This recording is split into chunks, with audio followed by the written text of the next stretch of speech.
E disse José a seus irmãos: peço-vos, chegai-vos a mim. E chegaram-se. Então disse ele: eu sou José, vosso irmão, a quem vendestes para o Egito. Agora, pois, não vos entristeçais, nem vos pese aos vossos olhos por me haverdes vendido para cá, porque para a conservação da vida Deus me enviou diante da vossa face. Porque já houve 2 anos de fome no meio da terra, e ainda restam 5 anos, em que não haverá lavoura nem cega. Pelo que Deus me enviou diante da vossa face, para conservar a vossa sucessão na terra, e para guardar-vos em vida por um grande livramento. Assim, não foste vós que me enviaste para cá, senão Deus, que me tem posto por pai de Faraó, e por senhor de toda a casa, e como regente em toda a terra do Egito. Agora, livro do profeta Daniel, capítulo 2, do verso 20 ao 22, nos diz assim a palavra do Senhor. Falou Daniel e disse: seja bendito o nome de Deus para todo sempre, porque dele é a sabedoria e a força. Ele muda os tempos e as horas. Ele remove os reis e estabelece os reis. Ele dá sabedoria aos sábios e ciência aos inteligentes. Ele revela o profundo e o escondido, e conhece o que está em trevas, e com ele mora a luz. Curve a sua cabeça comigo e oremos mais uma vez ao Senhor. Senhor nosso Deus, glorioso e maravilhoso Pai, como é maravilhoso, Senhor, e sublime estar em Tua presença. Nós já sentimos a Tua presença nessa casa, Senhor. Nós já ouvimos que o Senhor está na casa. Nós já louvamos e engrandecemos o Teu nome, e pedimos uma vez mais para que continue falando conosco. Senhor, abra os nossos ouvidos, prepare os nossos corações para recebermos aquilo que o Senhor deseja falar. Senhor, que nada aqui seja dito de mim mesma, porque eu nada tenho a apresentar, mas tão somente como instrumento estou em Tuas mãos, Senhor, para que o Senhor possa falar aquilo que o Teu coração deseja. Senhor, então prepara os nossos corações como terra boa e fértil para receber a Tua palavra nessa noite, em nome de Jesus. Amém. Glória a Deus.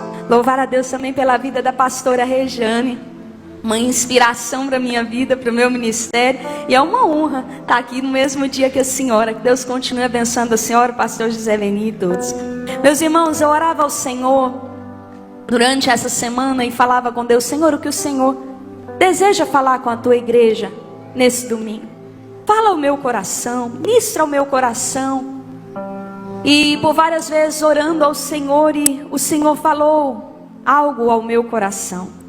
Ouvi como de uma forma muito clara o Senhor dizendo uma frase, quando Ele disse assim a mim: eu estou no controle. E eu quero compartilhar um pouquinho com a igreja daquilo que o Senhor falou ao nosso coração, aquilo que o Senhor tem para o nosso coração nessa noite, como palavra de 2 gumes, acerca do tema: Deus está no controle. Nós estamos no janeiro de celebração, no janeiro profético, no primeiro mês do ano.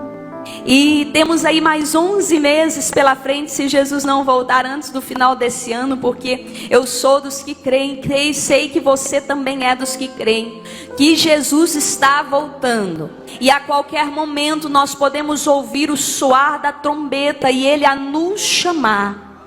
Mas é natural que no início de cada ano nós tenhamos expectativas, projetos, sonhos. A gente cria projetos mesmo na nossa mente, mas também por vezes somos assolados pelas incertezas, pela insegurança, às vezes até mesmo pelas frustrações. De outras vezes que fizemos projetos, que fizemos planos, que tivemos sonhos, mas nos frustramos, não aconteceu da maneira como nós gostaríamos. Mas no início desse ano, eu tenho certeza que você traçou alguma coisa para o seu ano, pensou em algo e você não sabe como será. Eu não sei como será.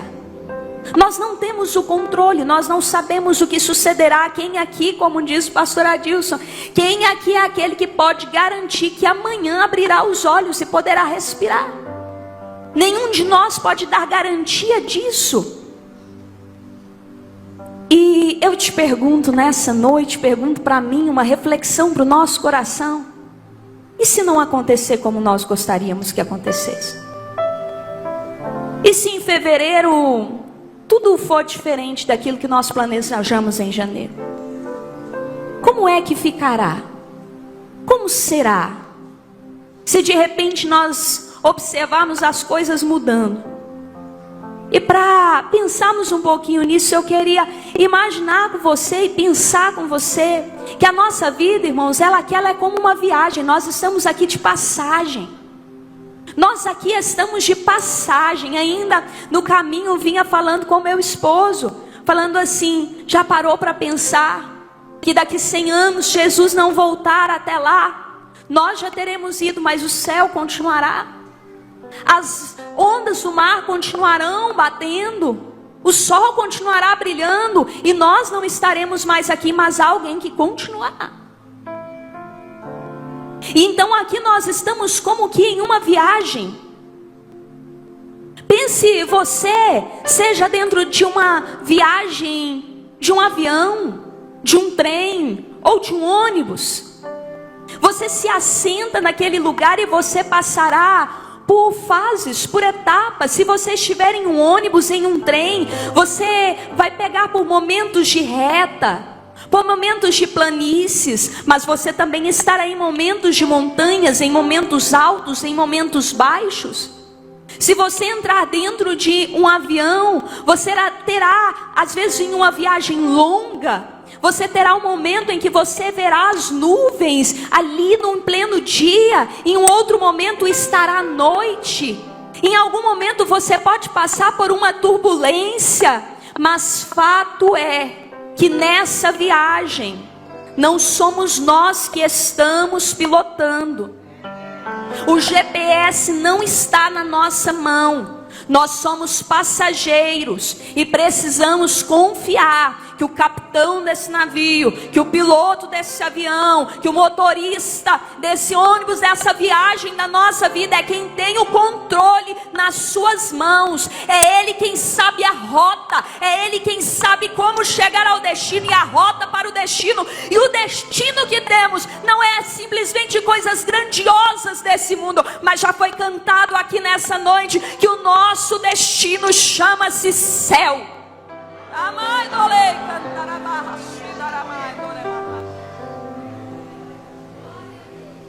Mas e quando não acontece como nós planejamos? E isso me lembra do nosso irmão José, filho do patriarca Jacó. E todos conhecem José como o sonhador. Aquele rapaz que tinha os seus sonhos. E imagine, irmãos, todas as vezes que ele acordava com aquela expectativa: quando é que eu vou ser honrado?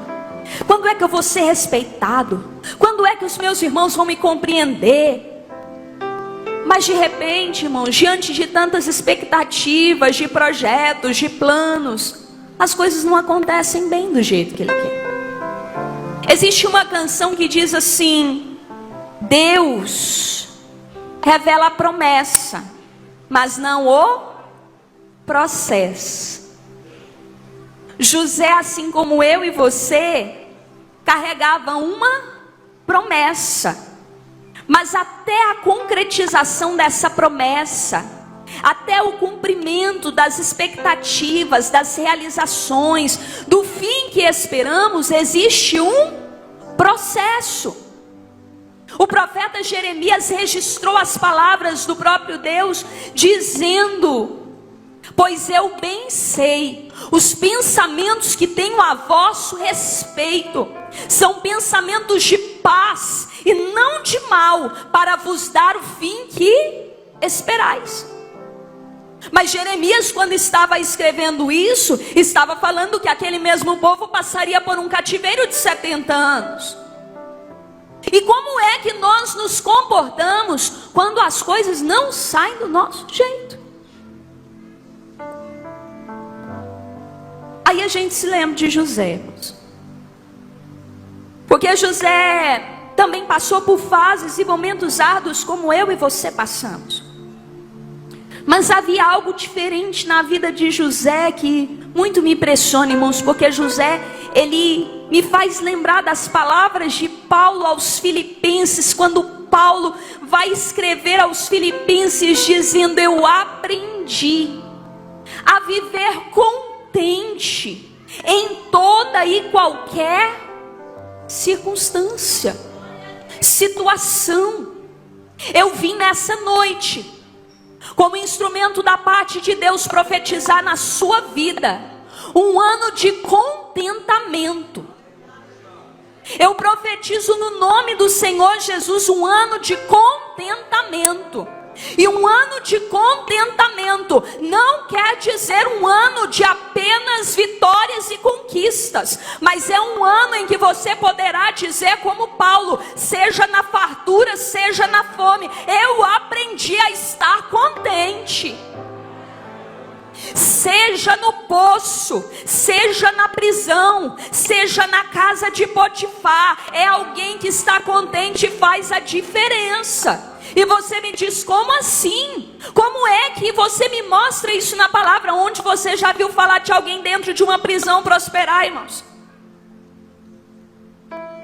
José fazia diferença onde ele chegava. Não é porque ele chegava lamentando, lamuriando: ah, os meus irmãos, ah, não era para eu estar aqui, ah, quando é que eu vou ser honrado? Ele chegava com contentamento, confiando que havia um Deus que estava no controle.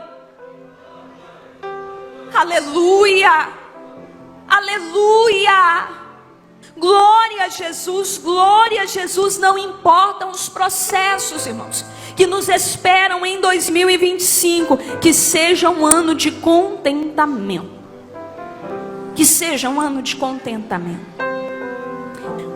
Não permita que as dores parem.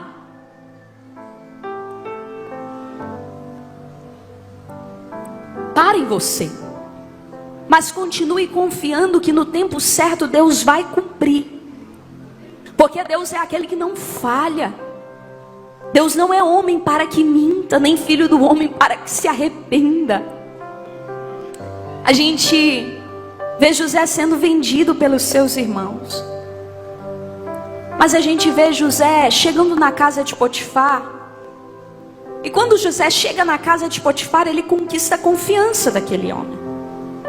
E conquistando a confiança daquele homem, a palavra do Senhor vai dizer que Potifar confiou às mãos de José tudo aquilo que ele tinha. Ele se tornou um mordomo oficial, alguém importante naquela casa. Só que tem uma coisa, irmãos: a gente não pode se conformar com as conexões. A gente não pode se conformar com os cenários intermediários. Se a gente for pensar, voltando para o pensamento, que a gente está como se fosse em uma viagem. Durante essa viagem nós contemplamos as paisagens que passam e por vezes são tão belas. Mas nós não podemos parar no caminho e ficar na paisagem intermediária. Quantos aqui que chegam em uma conexão de uma viagem de avião e para lá na conexão e fala assim: ah não, a coxinha aqui da cantina, aqui da conexão tá tão gostosa, eu vou ficar aqui nesse aeroporto da conexão. Você presta atenção no seu horário de embarcar e vai para o seu destino. Ah, mas aqui também é legal. Mas há um destino, um lugar melhor e mais alto. Sabe por quê, irmãos? Porque ainda que aqui no ano de 2025, se Jesus não voltar antes disso, nós vivamos momentos de bênção, momentos bons, é tudo passageiro. A gente vê isso na vida de José. Estava vivendo um momento na casa de Potifar, mas foi passageiro, porque não era lá o destino final de José. Chega um momento que aquilo passa. E tem muita gente que quando chega, sobe um pouquinho, se esquece que não é para este mundo que Deus nos chamou.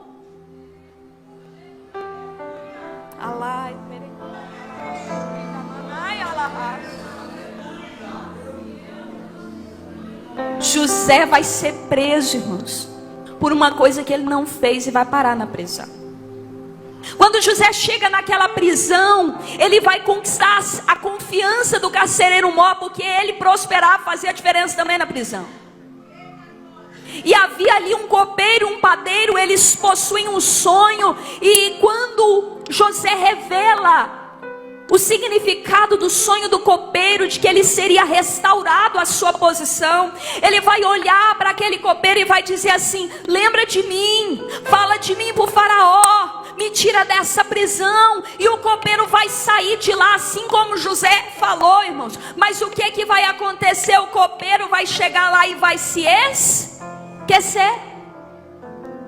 E aí alguém poderia pensar assim: Deus esqueceu de José, tá tudo perdido, acabou. Ei, as coisas saem do meu controle, as coisas saem do seu controle, as coisas saem do nosso controle, mas nunca do controle de Deus. Ele tem um tempo determinado para todas as coisas, e havia o tempo certo de tirar José daquela prisão, porque se tirasse antes não ia para o lugar onde precisava estar. No tempo certo José vai sair daquela prisão para a posição de governador. Por quê? Porque o faraó vai ter um sonho. E quando o faraó vai ter um sonho, vamos lembrar logo, o copeiro vai lembrar de José, vai falar: chama lá.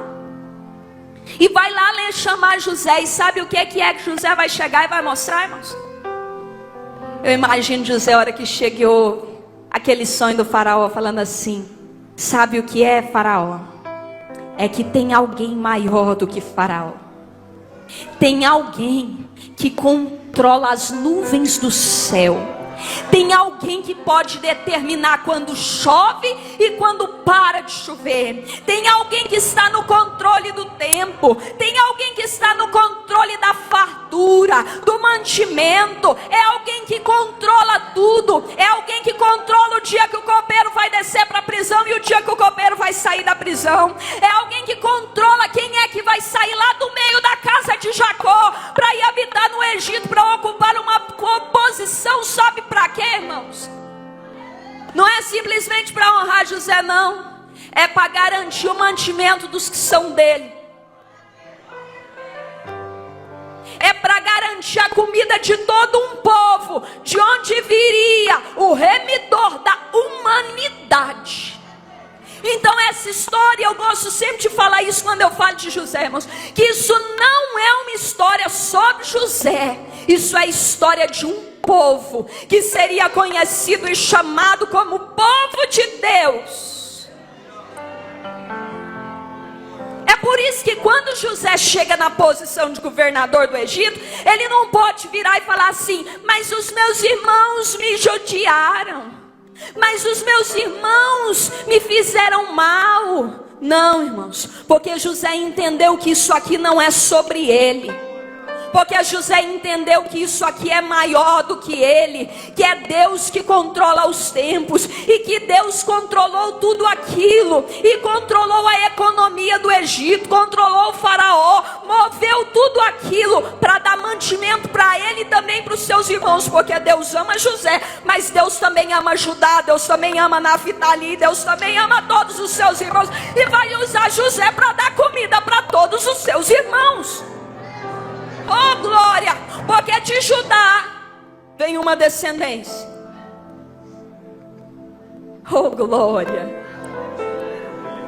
Deus é aquele que comanda, irmãos, que comanda tudo.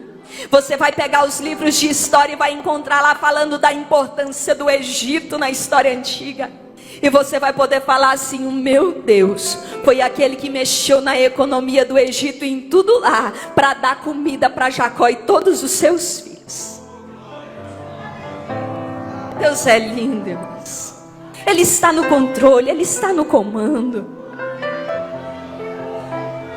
É por isso que não falta comida na tua casa.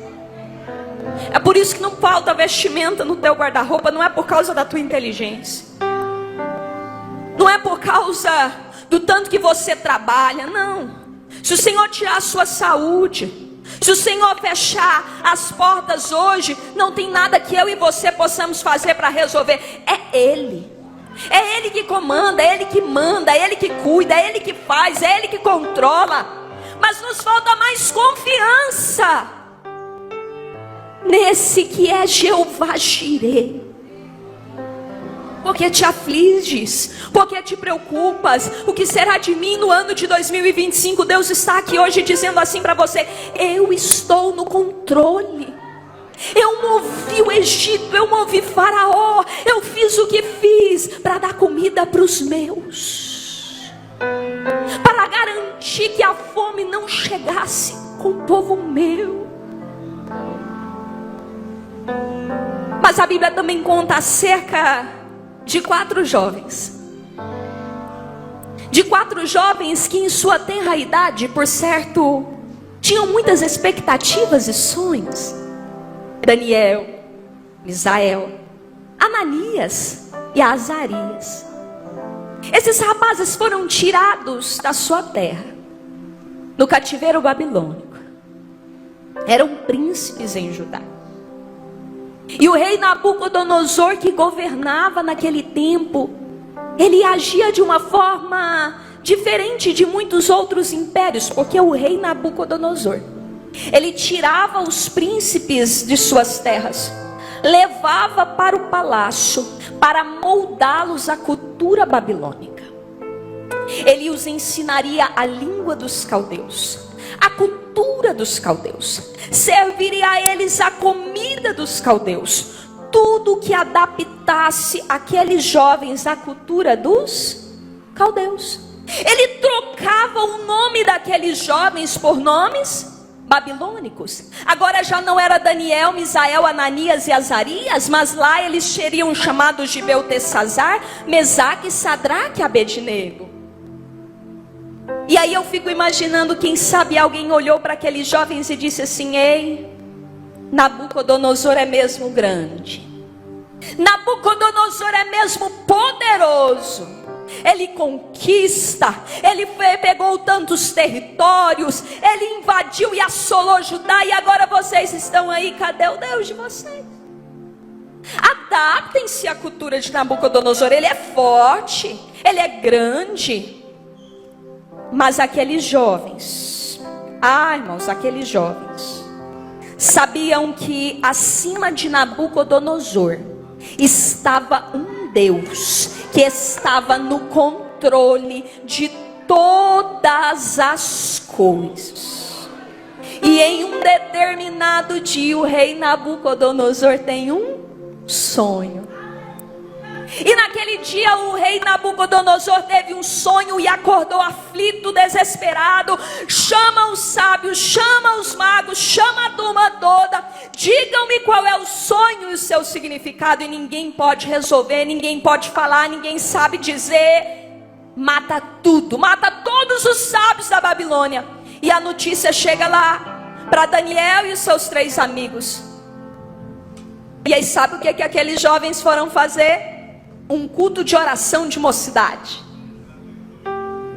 Porque eu sei que no tempo de Daniel tinha, mas no tempo de hoje também tem jovens que oram ao Deus Todo-Poderoso.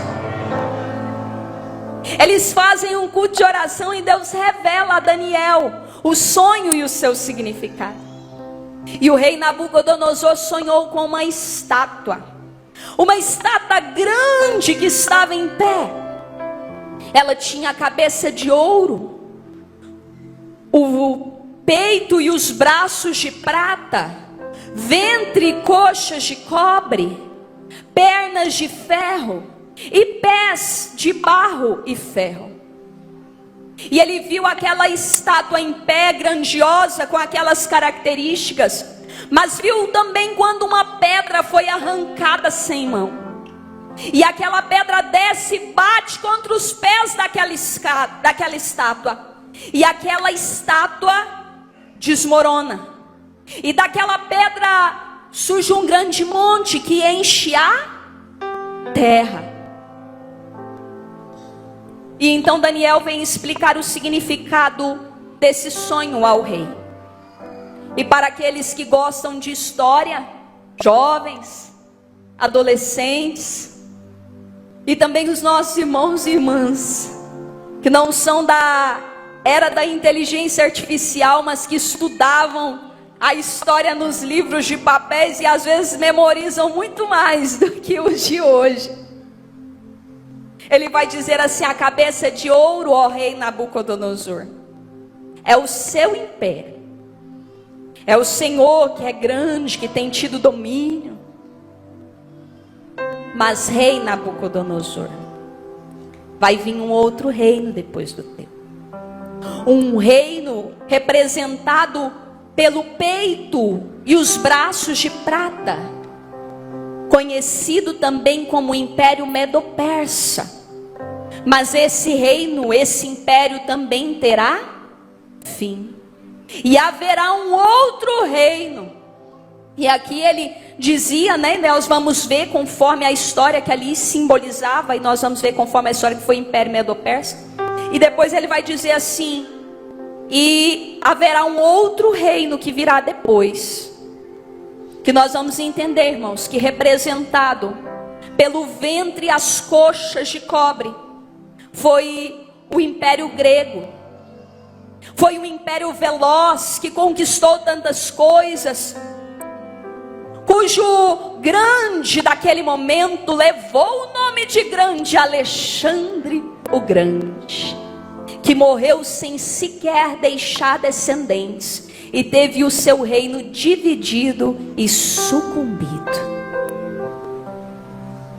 Sabe o que acontece? Quando Daniel revela essa interpretação para o rei, ele estava no período da cabeça, irmãos, no período do Império Babilônico. Mas depois de tudo isso, nós vamos ver durante a história tudo isso se cumprindo. Porque o rei Nabucodonosor, que se achava grande, o rei Nabucodonosor que parecia conquistar tantos, sabe o que aconteceu com ele? Até louco ficou, depois teve o seu trono restaurado, mas morreu. O seu grande império acabou. E depois, o Império Medo-Persa tão grande também acabou. E depois, Alexandre o Grande, tão grande também acabou. E aí, durante o período das pernas de ferro, da hegemonia romana, o Deus Filho vai descer na terra, encarnar-se na forma humana, para mostrar que quem manda aqui não é Nabucodonosor, que quem manda aqui não são os Xerxes, que quem manda aqui não é Alexandre o Grande nada, e nem sequer os Herodes, e nem sequer os Césares, mas há um Deus que manda no céu, que manda na terra, que manda debaixo da terra, e tudo está no controle das suas mãos. Ele vem nessa terra, e as pessoas começam a ouvir as boas novas. As pessoas começam a olhar para Ele com as suas palavras doces e sábias. Imagine, irmãos, se fôssemos nós assentados ali ouvindo o sermão do monte, e Ele: bem-aventurados que choram, porque serão consolados. Nós ouvindo as belas parábolas do nosso Senhor Jesus. As pessoas ouviam as boas novas, viam os surdos ouvindo, o cego vendo, paralíticos andando e até mortos ressuscitando. E uma esperança nasce no coração daquele povo, porque eles esperavam que o Messias viria e os libertaria do jugo de Roma, que o Messias viria e eles voltariam ao poder político da terra. Mas de repente, eles vão ver esse Jesus sendo pregado em uma cruz. E parece que aquilo podia ser uma decepção, não é? Quem sabe uma decepção para muitos que esperavam algo terrenal. Para muitos que esperavam grandezas aqui. Como assim? Como assim o Messias pregado numa cruz? Como assim quem tem o controle do mundo pregado numa cruz? Se ele tem o controle, se ele tem o poder, se ele tem o domínio, porque ele deixou, permitiu-se ser humilhado a essa medida? Sabe o que eles não entendiam, irmãos? Eles não entendiam é que primeiro ele precisava vir aqui, pagar um preço. Pagar o preço pelo meu e o seu pecado, para nos reconciliar com Deus, para que o dia que ele voltar em sua glória para julgar a terra como leão, nós possamos reinar com ele. Porque ele veio como um cordeiro na sua primeira vinda, mas ele voltará como um leão, como o leão da tribo de Judá. Oh, aleluia! Aqueles grandes da terra que participaram do seu julgamento, Pilatos, Herodes, morreram. Aqueles que estavam lá gritando: mata-o, crucifica-o, solte Barrabás, morreram. Mas aquele que foi morto naquela cruz e pagou pelo meu e pelo seu pecado, ao terceiro dia ressuscitou, para provar que também sobre a morte ele tem controle e domínio. Ele controla e domina tudo. E ele é a pedra, irmãos. Ele é a pedra que foi solta sem a mão e que vai bater nos pés da estátua e desmoronar e derrubar todos os governos terrenos. Todos aqueles que se acham grandes diante dele terão que se curvar, porque a ele foi dado um nome que é acima de todo nome, para que diante dele todo joelho se dobre e toda língua confesse que só Jesus Cristo é o Senhor.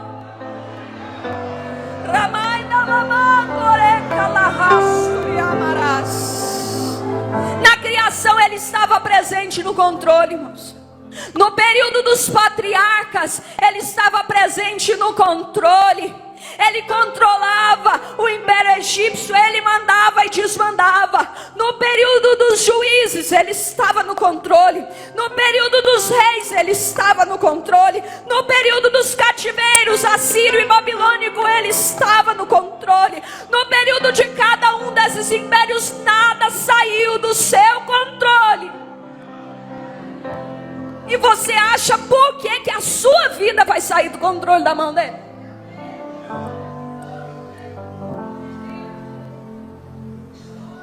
A sua vida também está no controle e nas mãos de Deus.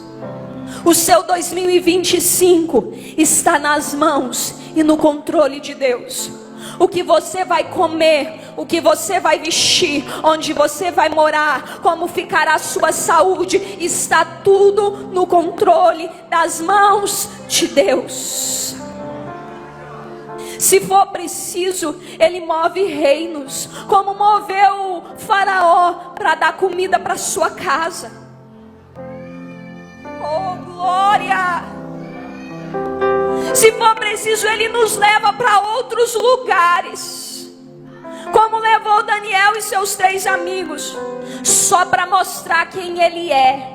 E para mostrar que ele é o 4º homem da fornalha ardente. E para mostrar que ainda que nos lancem nas covas dos leões, há um Deus que nos guarda e nos protege. Nós somos protegidos e guardados, não é pela cerca de segurança da nossa casa, não é por vidros blindados, não, irmãos, não é simplesmente por shots de imunidade. Não, tudo isso pode sim contribuir, mas quem nos guarda é Deus, quem nos cobre é Deus, quem protege as nossas vidas e os nossos filhos é Deus.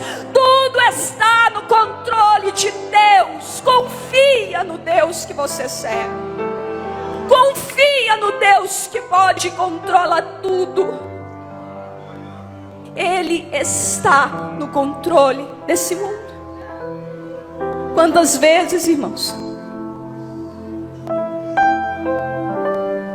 nesse mundo das redes sociais, nós nos vemos aflitos com as notícias a que somos expostos e bombardeados a todo momento. E se nós não vigiarmos, nós caímos no mal do século, a terrível ansiedade. Porque você já viu que você abre, é um acidente, é teorias conspiratórias, doença, vírus e tantas coisas mais. Especialmente as mamães que são preocupadas com os seus filhos, se ficar olhando aquilo lá, fica louca. Aí a gente fica, mas o que é que está acontecendo no governo político e não sei o que. Irmãos, Deus está no controle.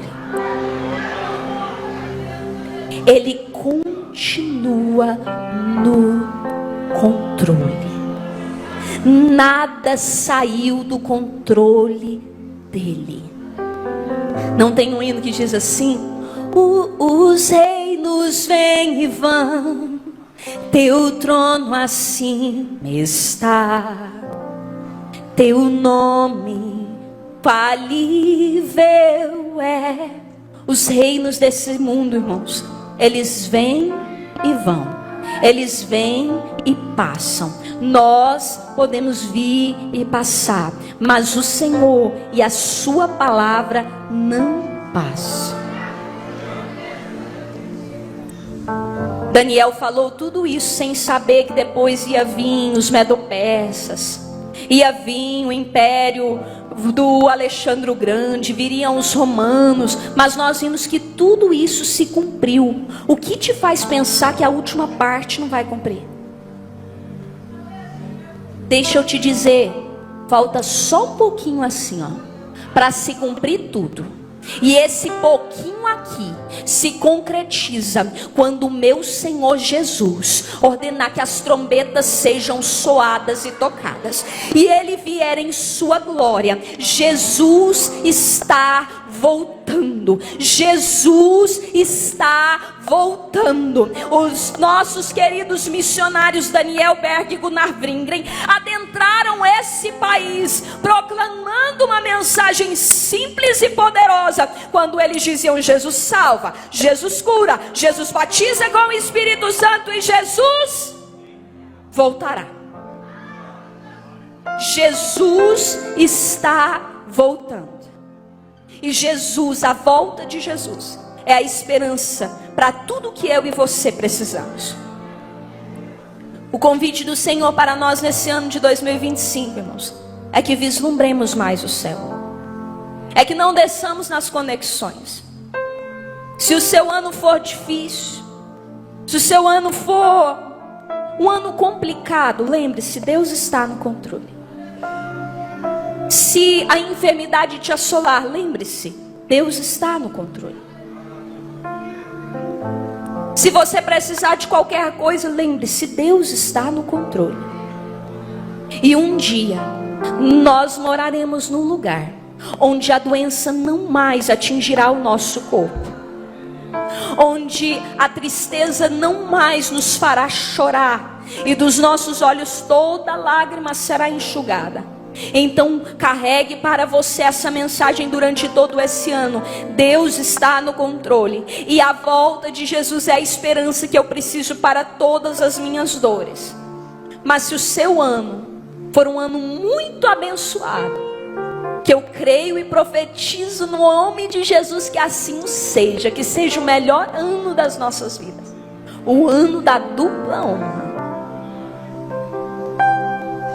Não pare no cenário intermediário, porque aqui tudo é passageiro. Não se conforme e lembre-se, Jesus está voltando. Jesus está voltando.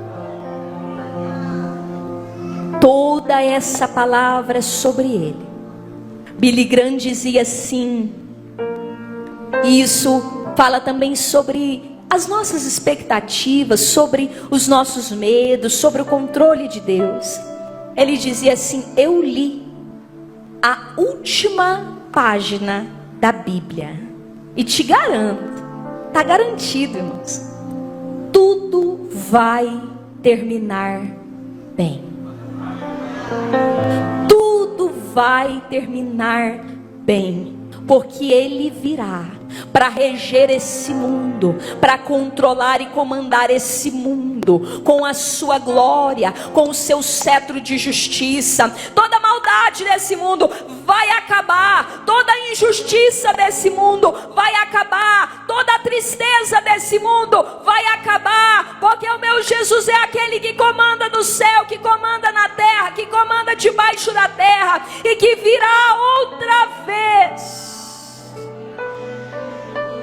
Não importa, irmãos, o que nos sobrevirá amanhã. Eu não sei o que é que vai acontecer amanhã, mas eu sei que o mesmo Jesus que me garantiu ontem, que o mesmo Jesus que cuidou de mim ontem, é o mesmo que cuidará amanhã. Eu não sei o que é que vai acontecer no ano de 2025, mas eu sei que o mesmo Deus que cuidou de Jacó e de todos os seus filhos, que usou José para dar comida para todos os seus filhos, é o Deus que vai garantir o mantimento na nossa casa. Que o mesmo Deus que cuidou dos jovens na fornalha, que cuidou de Daniel na cova dos leões, que os levou para aquele lugar, mas deles ali cuidou, estava no controle de tudo, continua no controle de tudo, continua cuidando de tudo. E o mesmo Deus que mostrou tudo aquilo para Nabucodonosor e cumpriu até agora, vai cumprir a última profecia quando Ele voltar, quando Ele vier em sua glória e nos levar para habitar com Ele nas alturas. Jesus está voltando, igreja, e eu agradeço essa oportunidade em nome de Jesus.